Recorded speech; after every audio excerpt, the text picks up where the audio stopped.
नमस्कार, तुम्ही पाहताय लाईव्ह महाराष्ट्र झोन न्यूज आणि सध्या आपण तुळशी या ठिकाणी उपस्थित आहोत. खरं तर पद्मभूषण दादासाहेब ब्लाड यांचा सत्कार समारंभ या ठिकाणी आयोजित करण्यात आला होता आणि तो सत्कार समारंभ पार पडलेला आहे.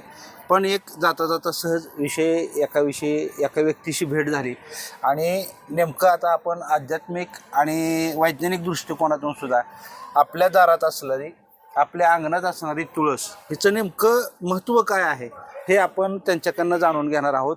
खरं तर त्यांनी या तुळशीचा तुळस हा विषय घेऊन त्यांनी PhD घेतलेली आहे. मग आता नेमकं त्यांनी संशोधन काय केलं आहे, नेमकं त्याच्यामध्ये त्यांना कशा पद्धतीने तुळशीचं महत्त्व समजलं आहे किंवा ते आता समाजासमोर आणणार आहेत. आता हा खरं तर तुळस हा विषय काय असा आध्यात्मिकदृष्ट्या तो तसा विषय अतिशय महत्त्वाचा आहे. पण त्या सरांशी, त्या प्राचार्यांशी आपण अधिक जाणून घेणार आहोत. सर, स्वागत आहे आपलं. नमस्कार सर. काय आपली ओळख नेमकी? माझं नाव आहे डॉक्टर स्वप्नील शेठ. मी सध्या MIT कॉलेज पंढरपूर येथे प्राचार्य म्हणून कार्यरत आहे. पण मुळात माझा हा जो रिसर्चची आवड होती, मी मूळचा कोकणातला आहे. कोकण हे निसर्ग संपन्न आहे, वैभव संपन्न आहे. पण ही बहुआयामी बहुगुणी तुळस हा जो विषय आहे, तर यासाठी मला प्रामुख्याने मार्गदर्शन केलं माझे गुरुजी डॉक्टर भास्कर मार्डीकर. म्हणजे आपण जो सगळीकडे वुडवर्ड्स ड्राय पॉटर नावाचा जो एक ब्रँड बघता, तो सरांच्या मार्गदर्शनाखाली 60 वर्षापूर्वी तयार केला होता. आणि त्यांचं एक काम चालू होतं पुणे विद्यापीठामध्ये या तुळशीवर, आणि त्याच्यामुळे ही मला प्रेरणा मिळाली आणि हे मी काम सुरू केलं. तर तुम्हाला महत्वाचं सांगतो, काय योगायोग आहे बघा. या सगळ्या उद्देशाने मी आज तुळशी गावात उभा आहे आणि पंढरपूरमध्ये मला ही सगळी सेवा करायची संधी मिळाली आहे. आज आपण हा जो विषय याच्यासमोर मांडतो आहोत, तर ही बहुगुणी बहुआयामी तुळस ज्याला आपण म्हणतो, ज्याला अनेक नावं आली, त्या विषयाकडे आपण वळूच अगोदर. पण महत्वाचा मुद्दा असा आहे की PhD करण्यासाठी विषय अनेक आहेत. म्हणजे की बाबा कुठल्याही घटकावरती PhD करता येते. मग तुम्ही तुळस हाच विषय का निवडला हे अगोदर महत्वाचं. तर मी MSc एन्व्हायरमेंट सायन्सला होतो 2 वर्ष पुण्याला. आणि ते करत असताना निसर्गातल्या वेगवेगळ्या घटकांशी जवळून संबंध आला. त्याच्यामध्ये पाणी असेल, झाडं असेल, वनस्पती असेल, कीटक असतील, वेगवेगळे साप असतील. हे सगळं करत असताना पर्यावरण हा विषय असा सेपरेट केला जाऊ शकत नाही. तो कदाचित काही वेळेला केमिस्ट्री सोबत आहे, काही वेळेला फिजिक्स सोबत आहे, काही वेळेला मॅथमॅटिक्स सोबत आहे. असं करत असताना बॉटनी म्हणजे जीवशास्त्र आपण म्हणतो त्याला, तर त्याच्यामधला मेडिसिनल प्लांट कन्झर्वेशन आणि आयुर्वेदला मध्ये याला स्वस्थ वृत्त असा हा एकत्रित त्याला आम्ही म्हणतो की इंटरडिसिप्लिनरी स्टडीज. म्हणजे 2-4 गोष्टी एकत्र केल्याने तुमच्या ज्ञानामध्ये, तुमच्या कामामध्ये विस्तार होतो आणि तुम्ही अनेक गोष्टींवर काम करू शकता, रिसर्च करू शकता. तर असं करत सुरुवातीला मी हे निवडले की जनरली आपण काय म्हणतो आहे की ह्या शहरामध्ये लोक चिडचिडे झाले आहेत. घरामध्येही त्यांना चांगली हवा मिळत नाही, बाहेर गेलं तर सगळ्यांना मास्क लावायला लागतो. तर ह्या तुळशीचा आपल्या सुश्रुत, वाग्भट या ज्या संहिता सांगितलेल्या आहेत, म्हणजे एवढा आपल्याकडे वैभव संपन्न आहे सर. मी आता 8-10 वर्ष काम केल्यानंतर एक नम्रपणे तुम्हाला सांगतो की कुठल्याही संहितेमधले आयुर्वेद असो किंवा तुमचा ऋग्वेद असो, सामवेद असो, एका श्लोकवरनं एक PhD होऊ शकते सर. तर माझा मूळचा तो एक श्लोक होता, 2 3 शब्द, तुलसी श्वासहरा. हा आदरणीय चरक आपले जे गुरुजी त्यांनी हा सांगितलेला श्लोक आहे. म्हणजे याच्यामुळे तुलसी श्वासहरा याच्यातच सगळं आलेलं आहे की आपल्या श्वासासंबंधी, आपल्या ट्रॅक संबंधी, आणि तुम्हाला सगळं शुद्ध चांगलं मिळणार, तुमच्या बिहेवियरल पॅटर्नमध्ये काय फरक पडतात हे एवढं त्यांनी सगळं सांगितल्यानंतर मग जनरली आपण काय म्हणतो की दिवसा झाडं ही ऑक्सिजन सोडतात, कार्बन डायऑक्साईड घेतात, रात्री उलट करतात. पण मी ह्या निमित्ताने सांगू शकलो, आणि ह्या सगळ्या आयुर्वेदामध्ये आपल्या एक वैभव संपन्न सांगितलेलं आहे की तुळस 24 तास ऑक्सिजन देतात. ही देते का नाही हे बघणं भाग आहे ना. त्याच्यामुळे मग मी हा निर्णय घेतला की नाही, मला ह्याच्यामध्ये काम करायचे. आणि अभिमानाने सांगतो, योग्य वेळेला योग्य गुरूंचं मार्गदर्शन मिळालं. कारण मी मूळचा MSc एन्व्हायरमेंट सायन्स, PhD केली मी आयुर्वेदामधून. आणि त्याच्यासाठी सगळे कन्सेप्ट मी वापरले हे फार्मसीचे वापरले. म्हणजे त्याला इंटरडिसिप्लिनरी एज्युकेशन म्हणतो. त्याप्रमाणे पुणे युनिव्हर्सिटी आणि Maharashtra university of health sciences Nashik ह्या दोघांचा एकत्र समन्वय करून मला पहिले आयुर्वेदाचे काही कोर्स पास करायला सांगण्यात आले. कारण मी एन्व्हायरमेंटचा होतो आणि मला आयुर्वेदातून PhD करायची होती.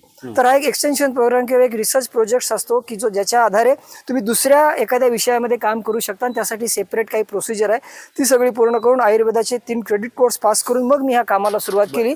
सुरुवातीला याच्यामध्ये खूप मोठी मोठी झाडं घेतली, वड, उंबर, कारण हे सगळी जास्त ऑक्सिजन देणारी आहेत. मग मला असं केलं, तू हे झाड वाढण्याची वाट कधी बघणार, की पिंपळ कधी मोठा होणार, वड कधी मोठा होणार. मग असं करून ह्या तुळशीपर्यंत मी पोहोचलो. लकीली आमचे गुरुजी डॉक्टर मार्डीकर यांचं या संबंधातलं रिसर्च चालूच होतं. अशा प्रकारे मी ह्या तुळशीच्या रिसर्च पर्यंत तुम्ही आता सांगितलं की बाकीच्या वनस्पती सारखं कुठलंही झाड असेल किंवा वनस्पती असेल हे 24 तास ऑक्सिजन देऊ शकत नाही. मग तुमच्या ते रिसर्चमध्ये तुळशीच्या बाबतीत 24 तास ऑक्सिजन देऊ शकते हे सिद्ध झालंय का? सिद्ध झालेलं आहे. आणि त्यासाठी मला अभिमानाने सांगायचं वाटेल, पुण्याला आपल्याला सिमला ऑफिस आहे, म्हणजे वेदर डिपार्टमेंट आहे, तर त्यांच्याकडे सरफेस ओझोन मोरण्याचं एक ॲप्रॅक्टिस आहे मोठं. आणि ते त्यावेळेला जरा होतं की आता हे चालू ठेवायचं, काय करायचं, कारण ओझोन म्हणजे O3 आणि साधा आपला ऑक्सिजन म्हणजे O2. तर तो वरचा जो O एक मोकळा आहे, तो जर दुसऱ्या O सोबत गेला तर तो चांगला ऑक्सिजन करेल, पण तो जर दुसऱ्या टॉक्सिक सबस्टन्स सोबत गेला तर तो त्याचा ऑक्साईड्स किंवा टॉक्साईड्स करेल. सो हे संकल्पना लक्षात घेऊन मग तिथे ते त्यांचा इन्स्ट्रुमेंट मला लकीली सेंट्रल गव्हर्नमेंटच्या त्या विभागाने परवानगी दिली आणि त्यांची सगळी मशिनरी उपलब्ध करून दिली. मी त्यांचा सदैव ऋणी असेन. त्याच्यामुळे मी हे काढू शकलो की हे कसं पर मिनिटाला ह्याचं तुळस ऑक्सिजन देऊ शकतो. आता हे तुळशीच्या बाबतीत फार पूर्वीपासून प्राचीन, मग आता ते आयुर्वेदिक ग्रंथामध्ये असेल त्याचं महत्व सांगितलंय, पण अजूनही लोकांना म्हणजे आपल्या दारात तुळस असावी, शेतामध्ये तुळस असावी हे सांगितलं जायचं. मग आता त्या मागचं पाठीमागं थोडंसं आपण गेलं तर त्याचं कारण काय असू शकतं? अगदी जाऊया सर, तुम्ही योग्य प्रश्न विचारलाय. आता आपण सध्याच्या काळात बघतो तर सगळीकडे जेंडर इक्वॅलिटी, म्हणजे स्त्रियांना पुरुषांना समान हक्क, समान न्याय, समान वागणूक वगैरे. पण हे थोडं आपण मागच्या काळात, तुम्ही म्हणताय जायचं, आपण मागच्या काळात जर गेलो तर आपल्याला कळतं की त्या महिलेचं आयुष्य किंवा तिचा वावर हा एक स्वयंपाकघर सोडलं तर भारीत भारी माजघर ह्याच्या बाहेर नव्हता. आणि ते सगळं जेवण करणे, अनेक लोकांचे काम करणे आणि सतत चुलीवर जेवण करणे, आणि याच्यामुळे ते लाकडांचा सतत संबंध होता. चुलीवर चूल फुकायला लागायची आणि हे सगळं असं त्या धुराचा वगैरे त्रास व्हायचा, श्वसनाचे अनेक त्यांना. पण ते हे अशामुळे होतं हे काही कोण हे लावलं. पण त्यावेळेला ही सुश्रुत वाघबट यांच्यासारखे हे सगळे ज्येष्ठ मंडळी त्यावेळेला काम करत होते, आचार्य सगळे. तर त्यांच्या लक्षात आलं हे सरळ सांगून जमणार नाही. मग त्यांनी ते काय केलं की सकाळी महिलेनी एक तांब्याभर पाणी घेऊन घराच्या समोर प्रत्येकाच्या तुळशी वृंदावन आहे, तर घराच्या मागे किंवा पुढे ते असावं, आणि महिलेने रोज त्याला कमीत कमी 10-12 राऊंड मारावे, मनोभावे त्याची पूजा करावी. तर ह्याचं हे झालं त्यांचा रोजचा दिनक्रम. पण याच्या मागची संकल्पना अशी होती की ही जे ऑक्सिजन चांगला देणारी आहे, तर त्या ऑक्सिजनच्या सानिध्यात ती महिला कमीत कमी 10-15 राऊंड मारताना एक 10-15 मिनिटाचा कालावधी ती व्यतीत करेल. आणि अशा प्रकारे हे संकल्पना पुढे आली. आणि म्हणूनच हे नंतर होत गेले की नाही हे पाहिजेच. आणि मग ह्याची कृतज्ञता म्हणूनही आणि त्याचे रेफरन्स म्हणूनही आपण दिवाळी झाली की पहिलं तुळशीचं लग्न होतं आणि मगच आपण आपल्या सगळ्या विवाह समारंभांना सुरुवात करतो. आणि आपल्या हिंदू धर्मामध्ये तुळशीचं जन्मापासून ते अगदी मृत्यूपर्यंत, कार्यापर्यंत सगळ्याचं याचं महत्त्व अधोरेखित केलं गेलेलं आहे. आणि अशी ही बहुगुणी बहुआयामी तुळस आपल्या जीवनाच्या प्रत्येक टप्प्यावर ही आपल्याला लागती आहे. आता तुळशीचं ते महिलांच्या बाबतीत हेल्थ सुधारण्यासाठी म्हणजे 24 तास ते घरातील काम आणि मग ते तुळशीच्या सानिध्यात आल्यानंतर तिला ऑक्सिजन आणि हेल्थ सुधारलं असं होतं. आता तुमच्या रिसर्चमध्ये महत्त्वाचा आपण मागाशी चर्चा करताना 2-3 मुद्दे आले की इन क्लासरूम म्हणजे विद्यार्थ्यांमध्ये सुद्धा जर असा तुळशीचा प्लॅन्ट त्या क्लासमध्ये ठेवला तर त्याचे निश्चितपणानं बेनिफिट होतात. तर ते कशा पद्धतीनं आणि मग आत्ताच्या या जनरेशनला किंवा आत्ताच्या ज्या स्कूल बनत आहेत किंवा शाळा आहेत यामध्ये आता तुळशीचं हे रोपटं किंवा झाड जे लावणं आहे ते कितपत फायदेशीर विद्यार्थ्यांसाठी ठरू शकेल? अतिशय चांगला आहे. लकीली ह्या आता आपण आत्ता उभ्या आहोत समजा माढा तालुक्यामध्ये, तर पूर्वी ह्या भागात मी अनेक रिसर्च प्रोजेक्ट्स पण केलेले आहेत. मिनिस्ट्री ऑफ एन्व्हायरमेंट अँड फॉरेस्टचे सगळे प्रोग्राम्स होते. त्याच्यामध्ये पाणथळ जागा विकास रिसर्च हा एक, त्यामुळे उजनी डॅमचा पण माझा संबंध आला होता. आणि हे सगळं करत असताना जेव्हा तुळशीवर जेव्हा काम केलं तर तेव्हा तुळस तुम्हाला मगाशी म्हटल्याप्रमाणे ही ऑक्सिजनचा पुरवठा नियमित करते आणि जास्त प्रमाणात करते हे आपल्याला एक ज्ञात झाल्यानंतर आता सध्या आपण अनेक शाळांमध्ये जातो तर शाळेतल्या वर्गखोल्यांची पद्धत, तिथे प्रकाशाची व्यवस्था, कंजस्टेडपणा काय किंवा त्याला योग्य त्याची दिशा किंवा ह्या सगळ्या जर गोष्टी लक्षात घेतल्या तर जेव्हा मी रिसर्च करत होतो मी असं केलं, काही शाळांची मी निवड केली आणि साधारण त्या मुख्याध्यापकांशी चर्चा करून की मला असं काम करायचं आहे. तर कोरोनामध्ये आपण एक इन्स्ट्रुमेंट वापरलं, त्याला आपण ऑक्सिमीटर म्हणतो. तोपर्यंत आपल्याला इन्स्ट्रुमेंट फार परिचित नव्हतं, मेडिकल क्षेत्राला होतं पण जनरल पब्लिकला माणसांना ते नव्हतं. सो मी काय केलं, ह्या शाळेच्या प्रिन्सिपल सरांची परमिशन घेऊन आम्ही तिथे जायचो. तुळशीची रोपं मी घेऊन जायचो. त्यासाठी सर तुम्हाला अभिमानाने सांगतो, मी स्वतः 10,000 तुळशींची नर्सरी स्वतः तयार केली होती मुळशीला, पुण्याला. आणि त्याचं एक स्टँडर्डायझेशन केलं होतं की किती हाईट असावी, खालच्या लेअरला किती पानं असावी, मधल्या लेअरला किती पानं असावी, वरच्या लेअरला, म्हणजे स्टँडर्डायझेशन, कारण हे रिसर्चमध्ये गरजेचं असतं. मग ती घेऊन मी ते शाळेत जायचो.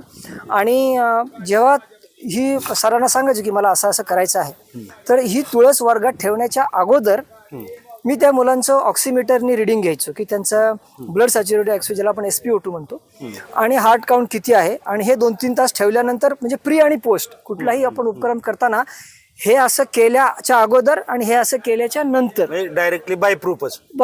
तर ते असं आपल्याला मांडावं लागतं. तर त्याप्रमाणे ह्या मुलांचा, आता ही मुलं शाळेतली जी असतात 16 वर्षापर्यंत, त्यांची सळसळती एनर्जी असते, उत्साह असतो, सगळा असतो. पण ह्या सगळ्या फॅक्टरमध्ये चिडचिडेपणा, त्यांना हट्ट, त्यांचं नाही मनासारखं झालं, काय झालं, किंवा वातावरण जर तिथे नीट नसेल तर ती मुलंही नीट तुमच्या तासाला लक्ष देत नाहीत, गरम होत असतो, काय होत असतं वगैरे वगैरे, सफोकेशन होत असतं. तर मग हे दोन्ही वेळेच्या नंतर लक्षात आलं की ह्या मुलांना उत्साह वाढतोय, त्यांना बरं वाटतंय, त्यांच्या SpO2च्या लेवल्समध्ये फरक मिळाल्यात, त्यांच्या काही दिवस सतत ठेवल्यानंतर त्यांच्या अभ्यासाच्या कॉन्सन्ट्रेशनच्या सगळ्या ह्याच्यामध्ये फरक पडलेला आहे.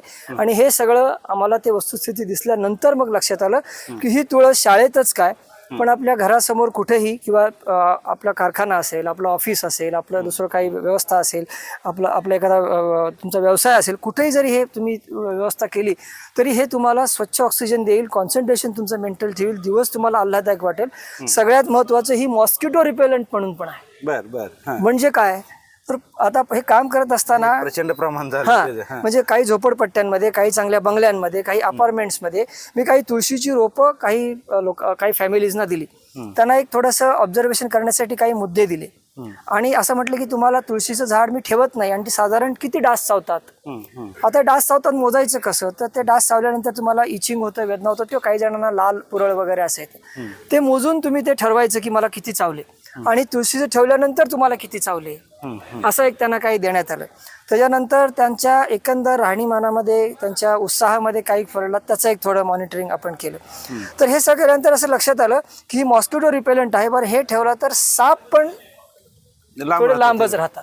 म्हणजे ह्याचं हे महत्व असं आहे. आणि हे त्याला तुम्ही जसं मगाशी म्हणाला, त्याचं आध्यात्मिक महत्व आहे, रिसर्च दृष्टिकोनातनं महत्व आहे, त्याचप्रमाणे कमर्शियली याचं मोठं महत्व आहे. नाही, आपण ते कमर्शियल नको बोलायला, पण तुर्तास तरी आता मगाशी ओघानं बोलत तुम्ही म्हणाला की 150 काहीतरी असं. तर आता साधारणपणे माझे जे गाईड होते ह्या सगळ्या ह्याचे, तर डॉक्टर भास्कर मार्डीकर आणि डॉक्टर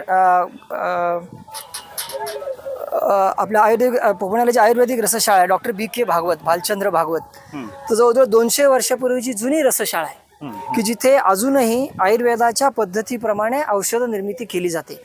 आणि वेगवेगळ्या प्रकारचे त्यांची औषधं आहेत, वेगवेगळ्या व्याधींवर ही सगळी औषधं आहेत. तर तुळशीच्या मुळापासून ते पानापर्यंत, मंजिरीपासून अगदी त्याच्या खोड, ह्या सगळ्यांपासून औषध निर्मिती केली जाते आणि त्याचा वापर होतो. आता सुदैवाने आपण जसं म्हणताय कमर्शियलायझेशनकडे आपण वळणार नाही, पण हे सगळं अभ्यास केल्यानंतर समाजासाठी जर याचा काही उपयोग होऊ शकला तर आता आपण सगळ्यांनी 2020 ते 2023-24 पर्यंत कोरोनासारख्या महाभयंकर महामारी, जी व्हायरल डिसीज होता, तर त्याच्यामध्ये आपण सगळ्यांनी अनुभव घेतलेला आहे.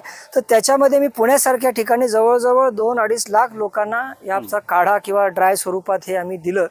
आणि जे लोकांनी तांब्या भरून दिलं, म्हणजे एवढी ट्रायल ह्या संदर्भातली ही मला पैसे खर्च करून ही झाली नसते. आणि हे आयुर्वेदात सांगितलेलं आहे. असं नाही की मी हे काय करतोय, पण हे आपल्या जनमानसात पटलं पाहिजे की आपलं भारताचं जे वैशिष्ट्य आहे, कारण आपण जर त्या महामारीचा विचार केला तर आपल्यापेक्षा कमी लोकसंख्या असलेल्या देशांमध्ये मृत्यूदर जास्त आहे आणि आपल्यामध्ये कमी आहे, कारण आपल्यामध्ये मास इम्युनिटी आणि अशा संदर्भातला आयुर्वेदिक पद्धतींचा वापर, वनस्पतींचा केल्यामुळे आपल्याला हे सगळी गोष्ट साध्य करता आली. तर अशा प्रकारे ही सगळी जी महत्त्व आहेत ही आपल्यासमोर सततच यायला पाहिजेत. आणि मी म्हणतो याच्यामध्ये तुम्ही केमिस्ट्री शिका, तुम्ही बॉटनी शिका, तुम्ही झूलॉजी शिका, तुम्ही मायक्रोबायोलॉजी शिका, तुम्हाला याच्यामध्ये रिसर्च करता येतोय. तुम्ही अगदी फार्मसीला जा, आयुर्वेदला जा, कुठेही जा. म्हणजे मी MSc एन्व्हायरमेंट सायन्सचा विद्यार्थी असताना मला ह्या 2 विद्यापीठांनी आयुर्वेदामध्ये काम करण्याची परवानगी दिली, तर त्याच्यामुळे याच्या पुढचं जे नवीन शैक्षणिक धोरण आहे 2020, ज्याला आपण NEP म्हणतोय, नॅशनल एज्युकेशन पॉलिसी, तर त्याच्यामध्ये हे सहजगत्या शक्य आहे की तुम्ही एक फॅकल्टीमधून दुसऱ्या फॅकल्टीसाठीचा अभ्यास करू शकताय. तर त्याच्यामुळे अशा प्रकारचे रिसर्च पुढे आले पाहिजेत, जे आपल्याला आपल्या गावासाठी, आपल्या शहरासाठी, आपल्या भागासाठी विकास करण्यासाठी, काम करण्यासाठी आणि आपलं आध्यात्मिक, बौद्धिक हे सगळं महत्त्व जगासमोर मांडण्यासाठी हे आपल्याला फार तुम्हाला मदत करू शकते. तर आपल्या अंगणात सहज उपलब्ध असणारी तुळस अगदी मोफत, म्हणजे तिचं बिये किंवा हे रोपं आणून लावावे लागत नाही, नैसर्गिकरित्या ते उगवते. आणि कोरोना कालावधीमध्ये आता जसं सरांनी सांगितलं की 2 ते 2.5 लाख लोकांवरती हा औषधी काढा करून त्याचा काय इम्पॅक्ट होतो पॉझिटिव्ह, ते देखील प्रयोग झाला. आणि सरांनी विशेष करून खास करून तुळशीवरती PhD मिळवली. आणि सहज आता योगायोगाने त्या संदर्भात आमची चर्चा झाली. आणि तुळस कशी बहुगुणी आहे, मग ती आध्यात्मिक दृष्ट्या तर आहेच निश्चितपणानं, पण वैज्ञानिक आणि औषधी दृष्टिकोनातून सुद्धा अतिशय महत्त्वाची असून आता सायन्स किंवा विज्ञान असं बदलत चाललं आहे, नेमकी स्टेज किंवा प्रोग्रेस मोठ्या प्रमाणात होत झाले. आणि तुळशीसारख्या वनस्पतीपासून आता जवळपास 150 प्रकारची, तुम्ही सर सांगितल्या पद्धतीनं की 150 प्रकारच्या औषध निर्मितीमध्ये त्याचा वापर होतो. पण आपल्या ग्रामीण भागात ही वनस्पती जवळ असून सुद्धा आपण तिच्यापासून अगदी तिच्या ह्याच्यापासून अलिप्त होतो. तेच माहिती आपण आज सरांकडनं जाणून घेतली. तर इथून पुढच्या कालावधीमध्ये आपल्या शेताच्या बांधावरती किंवा आपल्या घरापुढे एक नव्हे तर किमान 5 ते 10 तरी तुळस असाव्यात की जेणेकरून त्यातून बाहेर पडणाऱ्या ऑक्सिजनचा आपल्या आरोग्यावरती चांगला परिणाम होणार. तुर्तास एवढं. लाईव्ह महाराष्ट्र 2 न्यूजसाठी मी रमेश शिरसट, तुळशी.